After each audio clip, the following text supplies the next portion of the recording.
Buenas tardes a todos, muy agradecidos por su asistencia. Quiero agradecer primero a todos por igual, pero en realidad a Sura, que hizo posible este conjunto de la Corporación del Libro y la Lectura, más la editorial Vicen Vives de Chile. Así es que como se me ocurrió hacer una cosa muy larga, vamos a ir rapidito. Lo que vamos a hablar hoy día tiene un título bien interesante porque es Atrapando el agua en tiempo de sequía. Y es curiosa la palabra atrapar, porque uno está siempre pensando en que el agua escurre y uno no va a taparla, sino que uno va a cogerla, va a conectarla. Pero en este caso nosotros la vamos a atrapar y vamos a hablar de atrapanieblas, vamos a hablar de sequía, vamos a hablar de cambio climático global y nos vamos a centrar en capturar agua de lluvia, de rocío y especialmente de niebla. Vemos en este minuto un planeta precioso, realmente fantástico. Los astronautas se impactan y lo único que hacen es sacar fotos cuando lo ven, pero es azul. Y es azul porque es un planeta de agua. En realidad le debería haber llamado planeta agua. Agua le habría puesto yo. Porque resulta que el 90% del planeta tiene océanos, mares y mucho menos tierra. Eh, el agua es lo más importante y la gente suele decir que el agua es vida y es el componente natural más grande. Eh, Dos grafiquitos aquí para concentrarnos. Fíjense que en el de la izquierda, la torta mayor muestra que el 97% del agua, o sea, de la tierra, es agua y solamente queda 3% de agua dulce. Y si miramos al lado, el agua dulce, la mayor parte está en el agua subterránea, en la atmósfera, en glaciares, y al final, si ustedes se fijan bien, hay un puntito, hay una rayita verde, y esa rayita verde es el 1% que escurre en ríos, lagos eh, y en lagunas. Y vámonos al gráfico de barras y vamos a ver solamente dos. Uno es Asia, que es el segundo, y que muestra que tiene la mayor cantidad de agua dulce en el mundo, eh, es la circulación, el escurrimiento, pero también tiene la mayor cantidad de superficie. Asia es el continente más grande. Pero después nos vamos a ir al penúltimo y nos vamos a dar cuenta que eh, Sudamérica tiene una cantidad de agua extraordinaria. ¿Y por qué? Porque está la cuenca más grande del mundo, que es el Amazonas, y además tiene toda la zona de los campos de hielo. Y es algo importante. Eh, Pusimos aquí el agua en el mundo, que tiene una desigual distribución y es a través de los climas como nosotros podemos ver la desigual distribución. Resulta que lo que a mí lo primero que veo ahí es el amarillo, claro, porque me encantan los desiertos. Eh, Fíjense el tamaño del desierto de Sahara, el desierto de Arabia. Vayan a Australia. Australia es prácticamente un desierto casi completo. Y en California, después tenemos en Asia el desierto de Gobi, que es gigantesco, y todos el desierto de Turquestán, etcétera. Y en América tenemos desierto en la zona de California, en los lados oestes del continente, y el desierto de Atacama, más el desierto de Perú y el semidesierto de Ecuador, prácticamente no aparecen porque somos tan flacos, que por un lado es muy bueno ser flaco, pero en este caso no lo podemos ver. Pero sí vamos a ver las zonas lluviosas que en un minutito más. Esta es la densidad de la población del mundo. La mayor cantidad de población la vamos a encontrar en Asia, tal cual como habíamos visto anteriormente. Esta es la densidad, la cantidad de población de habitantes por superficie. Y China e India y sudeste asiático tiene más de 3 mil millones de personas. Y el que le sigue es Europa y tiene una superficie muy pequeña. Nosotros apenas salimos. Eh, Esto nos está diciendo, no solamente es desigual el clima y es desigual la precipitación, es también desigual la población. Por lo tanto, tenemos ahí una conexión que es muy estrecha. La gente no quiere vivir en desierto. ¿Qué pasa en Chile? En Chile, aquí sí que nos impactamos porque ya estamos un poco más grandes en la lámina y podemos ver que el norte grande y el norte chico son unas zonas áridas y semiáridas, que son desierto y semidesierto, y esa parte blanca es subhúmeda, significa que es la transición entre el semiárido y después ya la zona lluviosa. Ahí prácticamente no hay agua. Los ríos, el río Loa, que es el más largo de Chile, tiene 3 metros cúbicos por segundo de caudal. Y la mayor parte de la precipitación la vamos a encontrar en la cordillera, en la parte azul que estamos viendo, y hacia el sur tenemos los hielos y los campos de hielo. Y Chile, dentro del continente sudamericano, es uno de los países que más agua tiene después de Brasil y las zonas amazónicas, por supuesto. ¿Y por qué? Precisamente porque tiene esta fisonomía que la hace pasar por muchas latitudes, 56 grados de latitud de diferencia entre el norte y el sur. Y después vemos lo mismo que veíamos anteriormente en el mundo, vemos a Chile. Y Chile concentra toda la densidad de la población, lo concentra toda en la zona central, exactamente donde llueve lo agradable, lo bueno para la agricultura, lo bueno para el hombre, lo bueno para los animales silvestres, para la vida. Y más al sur tenemos la zona de los bosques y después de los campos de hielo, y por lo tanto la densidad es muy pequeña. Al final, en la parte de más al sur, vamos a encontrar que solamente tenemos la ciudad de Coyhaique, la ciudad de Punta Arenas, y la densidad es mínima porque las regiones son muy grandes. Y aquí tenemos donde le gusta vivir el hombre, y lo vamos a ver en las ciudades. Aquí estamos viendo Viña del Mar, perfectamente bien abastecida en la cuenca del río Moncagua. Después tenemos el desierto de Atacama, en la costa, nada de agua, 0,2 milímetros de precipitación promedio anual. O sea, si llueve 1 milímetro, cae 1 litro de agua en 1 metro cuadrado. Aquí cae 200 mililitros, o sea, nada, nada, nada. Solamente hay años lluviosos en una década, 4 o 5 chubascos por ahí. Sin embargo, vamos a ir al Elqui, y en el valle del río Elqui es semidesértico, las montañas tienen escasa vegetación, pero sin embargo tienen el río, la cuenca del río Elqui en la diapositiva, y somos capaces de utilizar el agua. Después tenemos zonas silvestres como el Parque Nacional Huerquehue que estamos viendo ahí con el lago Tinquilco, y Petrohue, donde el agua escurre y nosotros no la utilizamos. Y quiero que después volvamos al tema que acabamos de decir. Sequía y cambio climático global es el tema que nos interesa. Lo primero que me gustaría explicarles es que el clima es cambiante, siempre cambia, es igual que el tiempo.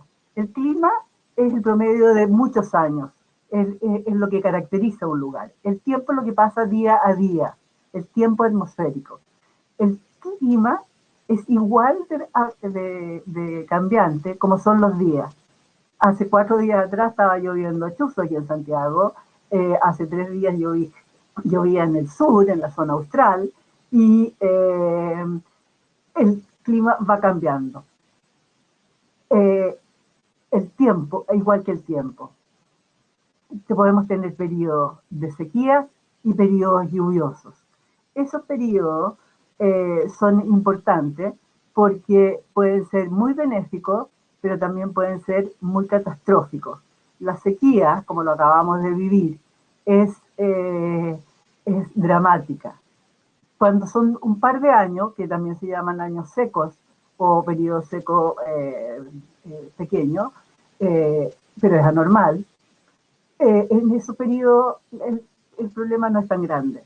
Sin embargo, estamos en un periodo que llevamos 11 años y este año aparentemente los años que tienen fenómeno del niño son los años que tienen más lluvia. Estábamos esperando que llegara el fenómeno del niño y cuando empezó a llover, ay, ojalá que se hayan equivocado todos los geofísicos y meteorólogos y geógrafos y no, pareciera que las próximas 2 semanas todavía vamos a seguir en sequía y no hemos llegado al promedio que deberíamos tener. Eh, eh, Afecta al medio ambiente natural y también al medio ambiente humanizado, la producción, especialmente la agricultura. Y estas sequías pueden ser sequías que se producen en el lugar hidrológica, que es donde yo la voy a utilizar, pero también hay sequías climáticas, en las cuales es más global. Pero en la medida que una sequía sea localizada en un lugar y tenga esta cordillera de los Andes maravillosa que tenemos nosotros y en ella llueva, ya la sequía ya no va a ser tan grande porque los ríos nos van a traer agua desde hielo. Eso tengámoslo claro. Y sequías han habido siempre, siempre, a lo largo de los siglos. Y siempre han tenido consecuencias bastante complicadas. Y los periodos lluviosos, que son la antítesis, también son complicados. ¿Y por qué? Porque hay inundaciones, hay aluviones, hay una serie de problemas. ¿Y cuál es el cambio? ¿Y qué diferencia tenemos con esta sequía que nos estamos secando? Dicen que 1 kilómetro avanza desde La Serena a Santiago el desierto, o el semidesierto, 1 kilómetro al año. Bueno, yo digo, si es 1 kilómetro al año, bueno, tenemos 400, ya no vamos a estar vivos, pero en fin, los modelos a veces dicen otra cosa. El cambio climático global es igual de cambiante, pero que es muy lento, es, cambia a lo largo de siglos. Nosotros, los geofísicos, los meteorólogos, los físicos, los geógrafos, vienen desde los años 50, digamos los 60, ya más científicamente, avisando que viene un periodo caluroso. En los años 70 ya estábamos un poco preocupados, pero como los años 70 y los 80 fueron con muchos fenómenos del niño, nos olvidamos del problema. Cuando hay niños hay mucha lluvia, hay mucha agua en el planeta. Es lento y no hemos hecho mucho hasta que a Al Gore se le ocurrió pasear por el mundo, entre comillas pasear porque había sido un trabajo enorme, avisándole a todas las personas de que venía un cambio climático global y que iba a ser un desastre. A mí en general la palabra desastre, la palabra caos, la palabra que no tiene este, pesimista no me gusta, catastrófico no me gusta, pero sí creo que lo más importante de Al Gore fue que movió a la población mundial y movió a las Naciones Unidas y a los estados. El cambio climático global lo estamos viendo con los glaciares, como estos han ido retrocediendo, significa que los hielos van a, no es que no, ya no avanzan, sino que se empiezan a deshielar y van ubicándose cada vez más aguas arriba o hielos arriba. ¿En qué notamos el cambio climático global? Lo notamos en la frecuencia de fenómenos extremos y eso es parte de lo que a nosotros nos aterra. Los huracanes, por ejemplo, es clarísimo que ahora hay muchos más y son mucho más fuertes. Claro que si nos acordamos del Katrina eh, otros aluviones anteriores que hubo en Miami, bárbaro, ahora estamos hemos prevenido mejor las cosas, pero son extremos y son grado 5. Yo creo que ligerito vamos a inventar un grado 6. Y después tenemos, además de eso, las, las, los vientos muy fuertes, y que nosotros ya lo estamos sintiendo en el sur, y las precipitaciones disminuyen, pero también, sabiendo que están disminuyendo las precipitaciones por efecto del cambio climático global en algunas partes, y en otras hay excesos de precipitaciones. Y eso va a ser así, porque los cambios climáticos globales, global significa planetario, planetario significa que afecta a todo el mundo. Entonces, nosotros vamos a tener en algunos lugares de Chile más precipitaciones, se habla mucho del altiplano, y en otras partes más cálidas. Pero, ¿cuál es el problema? Es la inundación, las grandes inundaciones y esos aluviones enormes que estamos viendo en estos momentos en Europa, por ejemplo, las precipitaciones, y también en especial en el hemisferio norte. En el último millón de años hubo 4 glaciaciones, o sea, 4 cambios climáticos. Y las glaciaciones, los glaciares, para hacernos una idea, llegaban a Santiago. O sea, Santiago tuvo alguna vez glaciares. Y cuando se habla de los cerrillos, en varias partes hay cerrillos de Teno, hay cerrillos en Maipú, hay cerrillos en muchas partes. Normalmente esos cerrillos son morrenas o sedimentos que han dejado los glaciares cuando estuvieron aquí. Bueno, eso lo sabemos, pero lo más increíble es que la última glaciación fue hace 12.000 años, y hubo un minuto en que los científicos no sabíamos si íbamos a ir a un periodo glacial, sabíamos que estábamos terminando algo, o a una interglacial. En este momento estamos en un interglacial, y eso significa que vamos a tener menos cantidad de glaciares y las aguas van a escurrir de distintas formas. Seguimos con el tema y vamos a ver qué pasa en Chile. En Chile tenemos una imagen ahí de la zona de Ovalle, de Coquimbo, y afecta afecta principalmente a la zona semiárida y subhúmeda, que llegan entre Coquimbo hasta más o menos Ñuble, Chillán, pensemos, y uno dice, bueno, y en el desierto, que el desierto ya está desierto, ya no hay más sequía que puede haber, perdón, no hay más aridez.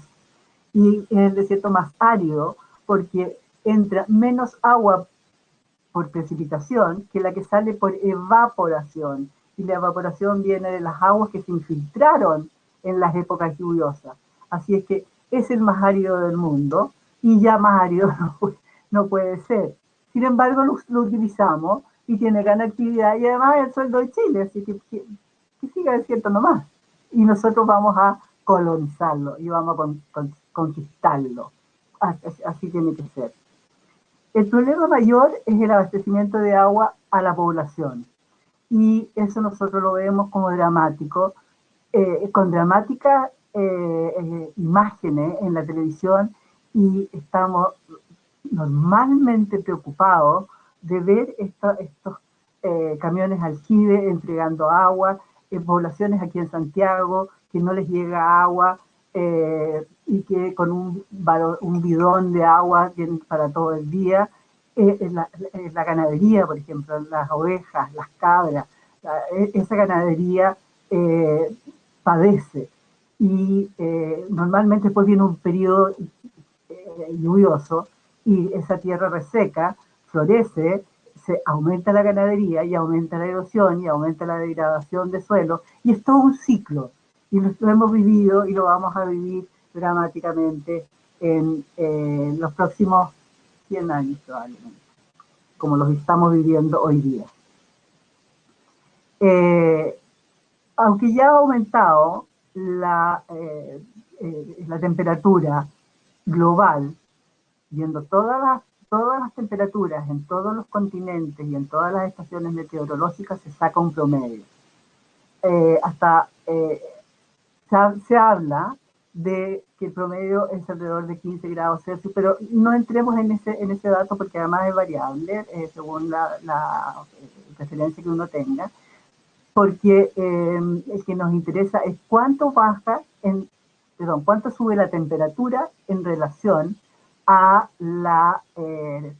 a la temperatura global del planeta. Y ya está llegando a 1 grado Celsius. en el promedio local.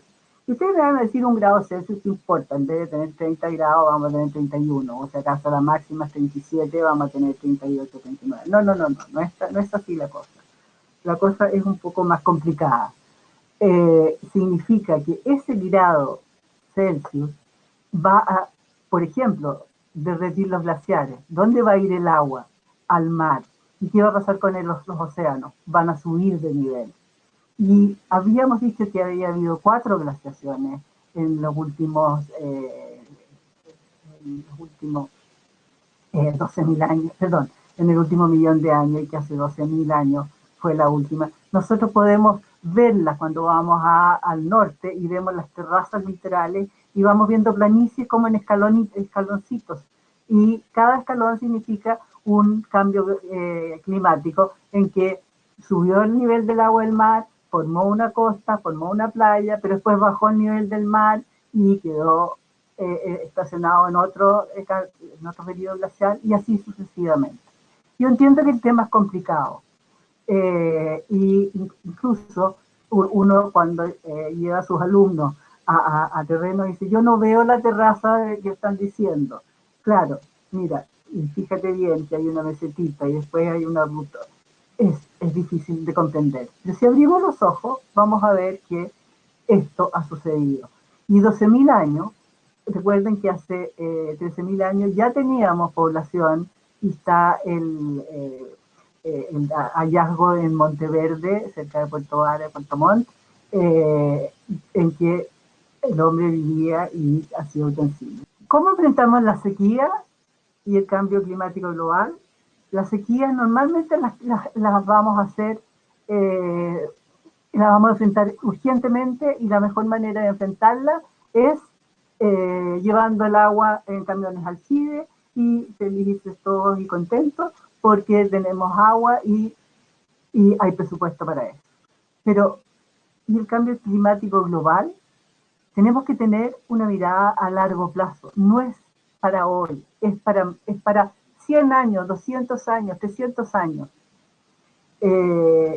Cuando uno hace un embalse, calcula que calcula la probabilidad máxima de precipitación y de escorrentía que puede suceder en 1.000 años, no en 100, porque si un embalse grande, eh, nosotros tenemos muchos embalses, pero estamos hablando de embalses tan grandes como los embalses de China, las Tres Gargantas, si esos embalses, o los de Estados Unidos, si esos embalses se derrumban, son millones de personas que van a morir. En el caso de Chile, van a ser miles aquellas ciudades que están afectadas por embalses que tienen aguas arriba. Ya han habido inundaciones por Alto Biobío y se piensa en eso. Así es que tenemos que pensar a largo plazo. A 1.000 años lo hacen los astrónomos. Nosotros, por lo menos a 500 años, a 400 años. Pero ni siquiera estamos trabajando para hoy. Hablamos de la famosa carretera hídrica que dice traigamos agua del Maule. En los años 70 se comenzó a hacer una carretera hídrica y se iba a traer agua del Biobío al Ñuble, del Ñuble al Maule, del Maule al Cachapual y de ahí al Maipo, y del Maipo iba a llegar a Los Choros, al sur de La Serena, digo Los Choros. Y se empezó a hacer, pero en esa época era un canal y había mucha sedimentación, entonces iba a ser muy caro en la limpieza de estos canales. Pero ¿es posible hacerlo? Sí, es posible. En este momento en China y en India y en Irán están haciendo ya carreteras hídricas con túneles, con tuberías subterráneas y preparados con cientos de kilómetros, 500 kilómetros. En China, con una muralla china de 6.000 kilómetros, obviamente que nos vamos a no nos va a impactar que digan de 2.000 kilómetros. ¿Qué es lo que hay que hacer? A guardar el agua. Es importante guardar el agua. ¿Por qué? Porque tenemos que prever que nos vamos a quedar sin escorrentía fluvial y podemos guardarla, pero no podemos hacer miles de embalses, pero sí podemos hacer suficientes embalses que sean sustentables, es decir, que tengan la posibilidad de recibir agua en los siguientes años. Y nosotros podemos calcular cuánto tiempo se va a demorar en derretirse los glaciares y cuánto tiempo van a durar esos embalses. Lo que más se hace actualmente en los países desarrollados es alimentar los acuíferos existentes. ¿Y qué sucede? Que cuando llueve se lleva el agua a donde hay escurrimiento de agua subterránea y sin ninguna tecnología más allá de horadar la zona para que el agua se acumule en unos 100 metros y luego se vaya infiltrando de a poco. Hay tecnologías y hay una tecnología que es muy interesante, que es la desalinización de agua de mar o de río salobre. Hay una gran cantidad de ríos salobre. La desalinización del agua del mar es viable. Si no, veamos Medio Oriente, veamos Arabia, veamos los Emiratos Árabes, la ciudad de Dubái, y dice, bueno, pero si esto no tienen agua. Bueno, pero tienen mucha agua, pero toda es desalinizada. Pero, ¿qué tienen ellos? Tienen la energía, el petróleo. Nosotros no tenemos tanta energía como para poder hacer ciudades de ese nivel. Si, si nos preocupamos de proteger los glaciares, por ejemplo, existen dos tipos de glaciares, el glaciar blanco y el glaciar de roca. Ese glaciar de roca tiene una cantidad de agua enorme. Eso significa que el glaciar fue sepultado por roca y estas rocas en los intersticios entre unas y ellas son cientos de metros que tienen hielo y eso los tenemos que proteger. Vamos a hablar, a lo que tenemos que hacer es buscar nuevas fuentes de agua. Y nuevas fuentes de agua es el agua que existe. Fíjense que desde la antigüedad en Persia, que hoy día es Irán, existían cientos de galerías o túneles para extraer agua de las montañas. Simplemente lo que hacían un túnel en la montaña, en la ladera de la montaña, y llegaban cientos de kilómetros. En China, a mí me tocó ver un sistema en que ellos, en vez de llevar agua en el desierto de Gobi, en vez de llevar agua desde en un canal, desde un río lejano a 2.000 kilómetros de distancia, ellos infiltraban y hacían túneles, la echaban a estos túneles en grandes cantidades porque los ríos son muy grandes. En China el Xinjiang, el Yangtze, el Obi, son ríos gigantescos. Y me contaron en esa oportunidad, en la ciudad de Urumqi, que China tenía la misma distancia que tenía la muralla china en túneles para abastecer los pueblos y los caseríos y la población de este desierto de Gobi. Y en realidad había un valle del Elqui multiplicado por 100 en la ciudad de Urumqi. Eso, 6.000 kilómetros tiene la muralla china, pongamos que esto haya sido 3.000 kilómetros, es extraordinario. Los acueductos en la época de los romanos todavía están en pie. Uno dice, pero es increíble, ¿cómo es posible que estén en pie? Entonces, estamos hablando de buscar nuevas fuentes y aquí esto es lo que me apasiona y esto es lo que a mí me ha hecho ser inmensamente feliz durante toda mi vida. especialmente en los últimos, no voy a decir, pero son alrededor de 40 años. Eh, Atrapar el agua del rocío como en una técnica moderna, de la niebla y de las precipitaciones. Y eso es una técnica milenaria. Fíjense que en Kenia, en la periferia de Kenia, me tocó ver que las calles eran como con lomos de toro a lo largo. Y pregunté por qué. Es porque ellos cosechan el agua de la lluvia. ¿Y cómo cosechan el agua de la lluvia?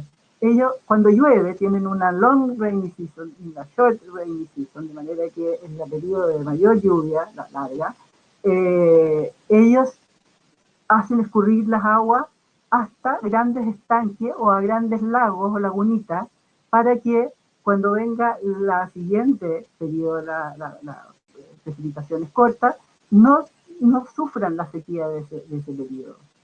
Y el rocío era usado en los techos de las casas y actualmente hay muchos lugares donde se colecta el rocío y en Australia, por ejemplo, es una norma que las casas deben tener canaletas en sus techos y colectarla y guardarla.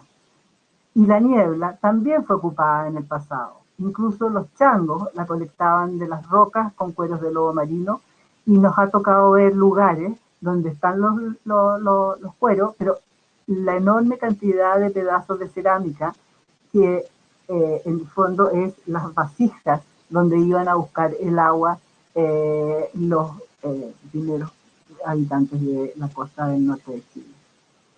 Decía que era milenario y el caso de la neblina es muy interesante. Estamos viendo una lámina que está en la mayoría de los PowerPoint y en los libros que hablan de la niebla, y hay un libro que se llama Los árboles captando las aguas de niebla. Este es un árbol que se llama garoe, que está en la isla Hierro, en Canarias, y que se paró, se dice, que Cristóbal Colón paró en la isla del Hierro a buscar agua para surtir sus naves para la gran travesía que le tocaba después de estas últimas islas en el Atlántico. Yo fui a buscar el famoso Garoe, viendo esta imagen que fue dibujada y divulgada en 1597 y no lo pude encontrar y la gente decía, sí, el Garoe estaba aquí, pero se incendió y vino un rayo y lo partió por la mitad y finalmente en una segunda oportunidad logré encontrar una zona donde estaban los Garoes y efectivamente lo habían hecho más turístico y uno podía abrir la llave de donde se juntaba el agua de los Garoes que filtraban y atrapaban la niebla y tomaba agua de niebla. Sí, esto es fantástico. Estos tres son tres olivos. Nos tocó hacer un trabajo en el Sultanato de Omán, en la península de Arabia, en los años, justamente en el año 90, cuando se cumplió, yo salí del Sultanato el mismo día que estalló la guerra de Kuwait y se cumplen hoy día 30 años. Trabajamos 2 años en este lugar con alumnos de la Universidad Católica que se quedaban 6 meses midiendo y utilizando buena instrumental. Y de estos olivos europeos, oliva europea, fue plantado y el agricultor que estaba ahí, un lugareño, le hizo un estanque de cemento y este cemento lo medimos durante 6 meses y el promedio de agua que se colectaba era de 1000 litros al día. Entonces, la próxima, por favor. Entonces, claramente, hay una eh, neblina que es muy importante. Y nosotros no vamos a quedar con chicas. O sea, Jorge calculó cúmeros en los años 60, un climatólogo, geofísico, y calculó que equivalía a la precipitación que existía en la Araucanía en esa época y que estos árboles son canelos, eh, varias especies de la selva valdiviana, el Axtoxicum punctatum, que se me olvidó en este momento el nombre, y tiene una nube, que la que estamos viendo en la diapositiva de arriba, casi permanente. Y aquí quiero contarles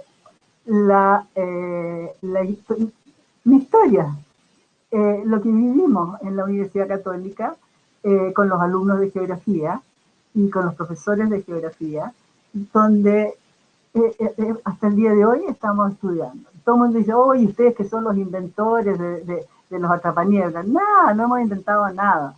El que lo inventó fue Carlos Espinosa, un profesor de física de la Universidad Católica de Antofagasta, y fue él el que empezó con pequeños modelos y finalmente su obra maestra es esta, que es Atrapaniebla, porque dijo que dependía del viento la neblina que se podía colectar, entonces hizo este diamante. Esta es la neblina de la cual estamos hablando. Vamos primero a hablar qué es lo que es la niebla, qué es lo que es la neblina. La niebla y neblina la podemos usar como sinónimos, si bien en aeronáutica es para neblina es a 300 metros y la niebla es a 1 kilómetro de distancia que yo no veo. Yo para mí esta imagen es un torrente. Yo veo agua ahí. Hay una niebla orográfica que es muy interesante y que lo ven ustedes siempre cuando van a la costa, en que los cerros de los lados, o sea, el del litoral, tienen una nubecita. Pichidangui, por ejemplo, con el Cerro Santa Inés. Y es una masa de aire húmeda y cálida la que va a penetrar, va a subir por la ladera de la montaña y al ascender, por algo físico que no quiero entrar en ello, se enfría y el vapor de agua que trae esa masa de aire se condensa en esa nube. La niebla que más nos interesa es la niebla de advección, pero normalmente la niebla de advección está conjugada con la niebla orográfica. Y es una niebla que, en el caso chileno, vamos a hablar más de Chile, pero que se da en todas las costas occidentales de los continentes de América, de África, y, de América del Sur y América del Norte, y también se da en la zona de Europa en el norte. Por ejemplo, San Francisco tiene bosques de niebla. Y esta niebla de advección es una niebla que se produce cuando una masa de aire cálida y húmeda se desplaza, este es aire, que se desplaza por una superficie fría, por el océano, y como está más frío, se condensa el agua. Y si esta misma masa de aire que está en el océano llega a la Tierra, es una nube, y es interceptada por el relieve, ahí estamos hablando de niebla. Eh, y nosotros trabajamos en una nube. A mi hija se reían de ella porque cuando era chiquitita decía, mi mamá trabaja en las nubes. Y cuando decía, ¿dónde fuiste? Fuimos a trabajar en las nubes. Así es que, pero eso es verdad, cuando estamos en la neblina, en Pudahuel, es una niebla de radiación, sí, es neblina. Si la que vimos anteriormente la vimos de arriba, si la vemos de abajo es esta nube. Esa está en Tenerife, Canarias. Aquí estamos en la nube, nosotros le decimos neblina. Y este lugar es Patache, en cerca de Iquique, y es un lugar donde los artistas, los fotógrafos, todos van a hacer su arte y a gozar de la naturaleza porque es sobrecogedor estar en esto.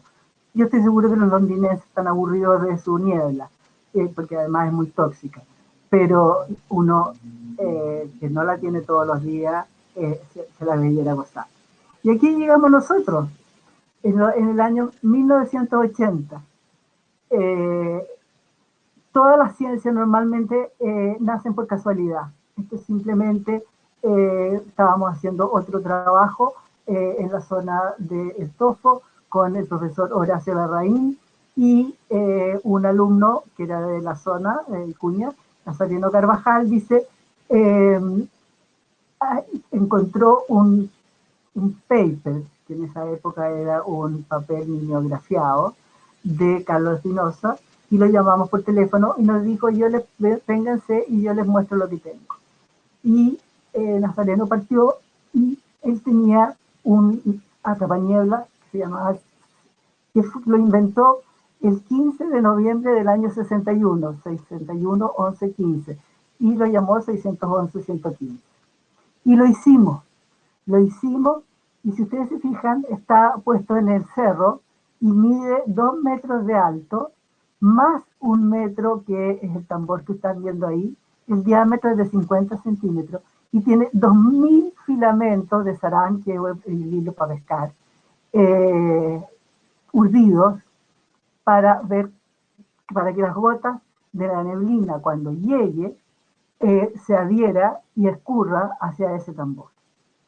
En una noche, lo dejamos a las 6 de la tarde, íbamos 10 alumnos y 4 profesores a hacer este experimento y a hacer arqueología y antropología y otras cosas de la geografía, y los fuimos a dejar. Yo pasé toda esa noche mirando la nube hasta que al otro día llegamos a las mismas 6 de la tarde y, como pueden ver ustedes, 4 litros 3/4 de agua fue lo que nosotros cosechamos. La próxima. Y aquí nos pusimos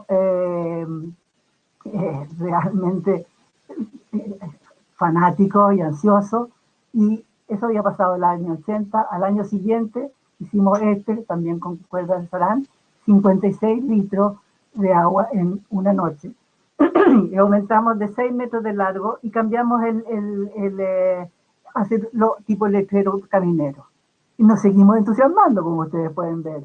Obvio, no podíamos quedarnos con 6 metros de largo. Y decidimos, ¿por qué no hacemos uno de 30 metros de largo?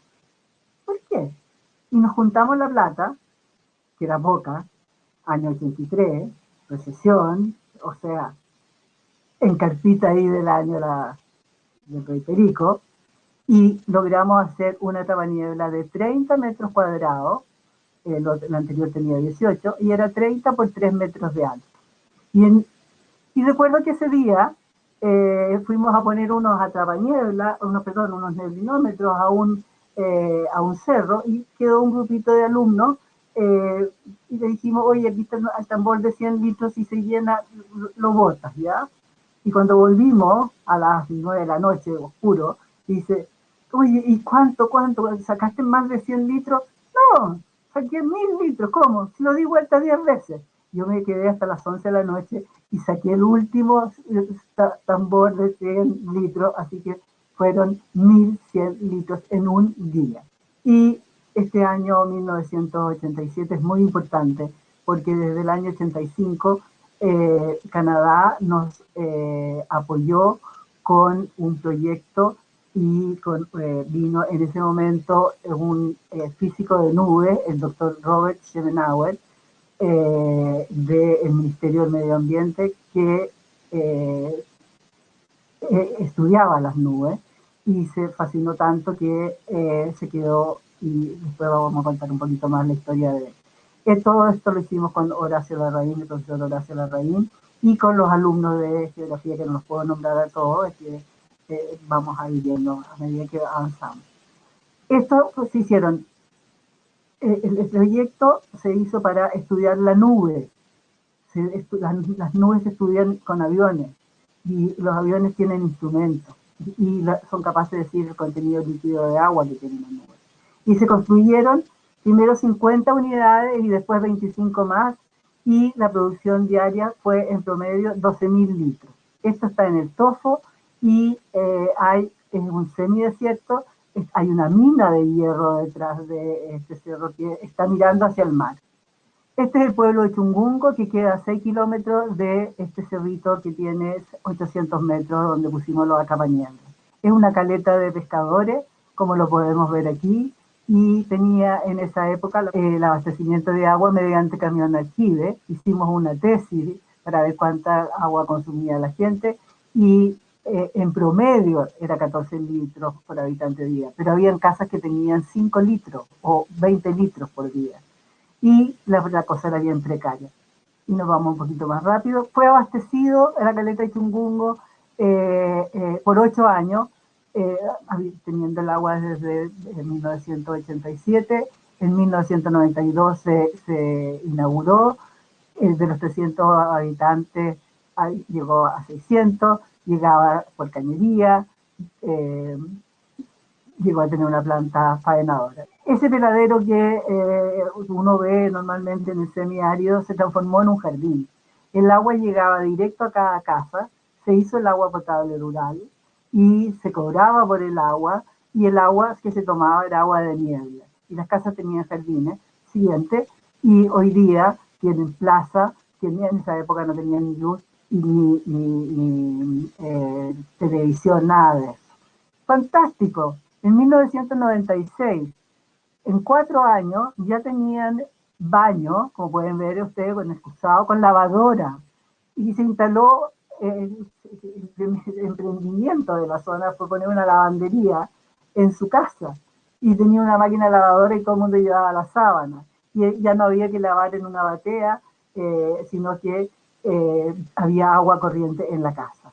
Eh, el año 97 fue un año niño, llovió mucho y además hubo mucha neblina, así que se llenaron todos los estanques que la mina El Tofo tenía en esa época para abastecer Cruz Blanca, que era el puerto donde salía el hierro. Se instaló un estanque de 100 metros cúbicos, 100.000 litros de agua, porque la niebla no es todos los días, entonces hay que guardarla. Y con 100, sabíamos que hasta 6 días, en todas las mediciones que habíamos hecho a lo largo de los años, lo máximo que encontramos fue 6 días sin niebla. Y por lo tanto había que tener que resguardarla. Se hizo una planta de filtración, se habilitaron hectáreas para chacra, hubo hortalizas, jardines, y lo último es que fuimos famosos en todo el mundo. En esos años terminó ese proyecto porque la población creció y el alcalde quiso poner una planta desaladora o desalinizadora de agua de mar y hoy día, después de muchos años que costó hacerla funcionar, ya tienen agua desalinizada y otros pueblos, otras caletas también. Y aquí les quiero decir algo. Yo aposté a que teniendo un pueblo con agua de niebla íbamos a lograr tener eh, toda la costa llena de atrapaniebla. Craso error, me equivoqué, me debería estar haciendo el araquiri, pero no, sigo igual de optimista. Y empezamos a hacer la cosa con mucha investigación científica. Fíjense que el aparato en la segunda imagen en el cuadro superior, ahí hay una estación meteorológica y una especie de cohete. Ese cohete es un instrumento que en los años 90 se utilizaban en los aviones para medir la cantidad de gotas de agua que tenía una masa de aire y el tamaño, y con eso se sabía el contenido líquido. En la de la izquierda de este mismo cuadro podemos ver que hay neblinómetros ya tienen 1 metro cuadrado y hasta 10 metros de altura, y hacia la derecha de esa misma diapositiva varios neblinómetros con distintas mallas y después con distintas formas de hacer atrapaniebla. Y cada vez nos vamos haciendo más sofisticados, ya empezamos a tener ese mismo cohete que acabamos de ver, lo encontramos en en Alto Patache, lo instalamos y nos fuimos en Chile, empezamos a hacer otros proyectos y después nos fuimos al mundo. Después del año 90 nos fuimos a Perú, hicimos alrededor de 6 proyectos. Después, en el mismo Perú, hicimos un proyecto con la Unión Europea, con varias instituciones, y ese estanque que acabamos de ver se llenó en una noche. era de 800 metros de 400 metros cúbicos y se llenó en la mitad en una noche. Y este proyecto fue Paulo Oces, un profesor de la Universidad Católica, que fue el que hizo el proyecto de Mejías, haciendo su tesis en la zona, y vivió 6 meses ahí. Y después se fue a Nepal y siguió usando los sistemas que Nazareno Carvajal en un principio había hecho con cuerdas de nylon y que después fue con Maya Rachel y que actualmente sigue con Maya Rachel. Pero, y miremos este cuadro un minutito. En el año 2001, fíjense ahí abajito, donde estaban, en Sudáfrica hay una cantidad de niebla extraordinaria, en Namibia es el paraíso, no solamente es hermoso, sino que además tiene una niebla fascinante. Y en el año 2012 hicimos un nuevo estudio para ver dónde habían proyectos aplicados en el mundo, y miren la cantidad que hay entre el año 2001 y el 2012, pero estamos hablando que en 20 años esto se ha multiplicado y si hiciéramos de nuevo este trabajo, que no es fácil, yo lo acabo de hacer para Chile y encontré que hay entre 10 y 15 proyectos funcionando, todos en zonas semiáridas y áridas. ¿Cuál es la idea? ¿Cuál es la idea que nosotros tenemos de los atrapanieves? Ya tenemos que terminar esta fase artesanal.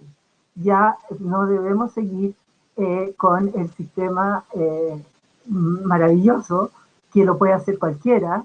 Yo tengo una amiga geógrafa, la doctora Marsol, que tiene alrededor de, que lo hizo con Focus, el doctor Eisenhower, hicieron un proyecto precioso y que cada casa tiene su propio atrapaniebla. Pero todos artesanales. Nosotros pensamos, igual como nos demoramos desde la época de Don Quijote, que tenían molinos, porque eran para moler, molinos de viento, a los rotores eólicos actuales, estamos hablando de 100 años. Pero la ciencia en esa época era muy lenta, era mucho más lenta. Hoy día es rapidísima. Y solamente quiero mostrarle en lo que estamos.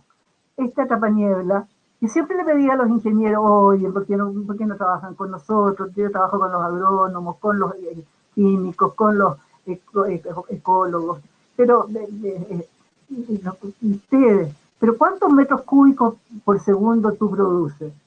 0,00002 y nosotros hablamos en litros por metro cuadrado al día. Y la cantidad, y ese es un atrapaniebla que gracias a la cooperación de Andes Iron, la minera, nos financió proyectos científicos de alto nivel y logramos con uno de los proyectos, con una atrapaniebla de 20 metros de largo y 9 de alto, llegamos a producir grandes cantidades de agua y lo que estamos viendo es en Pan de Azúcar, en Coquimbo, que están plantados olivos y parras, porque uno de nuestros co-investigadores era especialista en vino y parronales y dijo, aquí resulta. Y resultó. Cuando hablamos en la primera diapositiva, vemos claramente que está el atrapaniebla, al lado de él hay un set de instrumentos y tiene un zoom a lo más importante, en que estamos comparando la cantidad de la agua líquida que tiene la nube con la que es posible de captar y todos los datos son transmitidos directamente en tiempo real. El doctor Richard Lebeuf, que trabajó con nosotros, trabajó primero en la NASA y ahora fue en Chile y ahora está en Estados Unidos, se dedicó a hacer los sistemas para poder tener buenas tomas de datos. Estaciones meteorológicas, ya no con la manito, con el anemómetro, sino que ahora con una torre como Dios manda, a 10 metros de altura y a 50 metros de altura, que es las torres que se usan para los rotores o eólicos, para estudiar el viento, cómo aumenta el viento con la altura, y hay un minuto en que hay que... Y con sistemas de soportes más modernos, con sistemas de mediciones, el tipping bucket que tiene los fluidiómetros. Entonces, es otra manera de pensar, y con fotovoltaica, energía fotovoltaica para alimentar el sistema. Y ya estamos terminando. ¿Qué es lo que estamos haciendo en este último tiempo? Hay un proyecto muy lindo hecho por liderado por la Universidad de Heidelberg en Alemania, y que Alexander Sigmund se enamoró del desierto absolutamente, y está haciendo un proyecto maravilloso para cuantificar una serie de variables, principalmente la vegetación que existe y cuánta agua colecta, es muy contundente, y trabaja en Alemania, España, Perú y Chile, dos países europeos, dos países latinoamericanos, y aquí estamos en un lugar que se llama Tiquipa, y que tiene un bosque y que tiene una cantidad enorme de atrapaniebla, deben ser alrededor de 40, y van regando este bosque para que no muera. Este atrapaniebla también se hizo con financiamiento de Andes Iron, lo hizo un arquitecto extraordinario, y tiene un sistema en que puede doblarse, o sea, si hay demasiado viento, tiene la capacidad de quedar horizontal. Lo que nosotros tenemos que buscar que sea industrial, y que, y que sigamos avanzando en tamaño, en la escala, más bien en la escala. No importa que sean 50 tapanieblas pequeñitos, porque probablemente uno podría decir, ¿por qué no hacen un gran rotor eólico y con eso solucionamos? No, no se pueden hacer más grandes, porque el viento llega hasta ahí, después ya es otra velocidad de viento. En esto es lo mismo, pero nosotros necesitamos industrializarlo y no dejarlo solamente para la gente pobre. Pobre entre comillas, porque la gente que vive en la costa, en la zona semiárida y en la zona árida, tiene muy buenos recursos, los recursos del mar, y incluso podría producir el agua, y sería algo que lo hacen en Chañaral, eh, que tiene una comunidad roja, más importante, el señor Orlando Roja, y un grupito más grande, quienes ellos están sacando agua para envasarla y venderla. Por otro lado, en Peña Blanca se hace cerveza, se llama cerveza trabaniebla, que con agua de niebla, que se dice, y yo también la encuentro, por supuesto, que la encuentro mucho más rica que cualquier otra cerveza, eh, y en Europa se vende agua de niebla, en Sudáfrica se vende agua de niebla, y lo más interesante es que ya estamos avanzando no solamente como algo rudimentario, sino que vamos más allá. Nosotros también crecimos, no solamente nos quedamos en el rasquerío desierto, sino que fuimos creciendo, y ahora tenemos una estación, un centro del desierto de Atacama, de la Católica, en Alto Patache, con estos domos donde tenemos agua potable, tenemos energía solar, y tenemos habitaciones, salas de reuniones, de cocina, etc. Así es que lo que necesitamos es industrializar. ¿Y cómo industrializar? Con alguien que venda agua, porque la agricultura consume el 80% del agua potable que se produce en Chile. Es mucha la cantidad de agua que necesita. Y además, el sistema puede abastecer a un pueblo, puede abastecer a una ciudad, pero en forma industrial, y con estos momentos de pandemia en que todo el mundo está haciendo emprendimiento. Yo pido a los grandes empresarios que ojalá tomen en cuenta esto que nosotros comenzamos hace años y que vimos y que estamos viendo los frutos a los que hemos llegado. Muchas gracias, realmente ha sido un gusto estar con ustedes. Estoy muy agradecida por que me hayan dado esta oportunidad.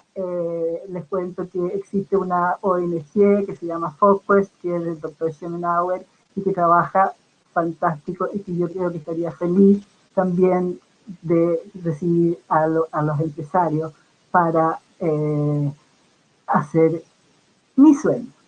Por lo menos que sea mi sueño. No me voy a morir porque estoy esperando ver mi sueño cumplido. Muchas gracias. Hasta luego.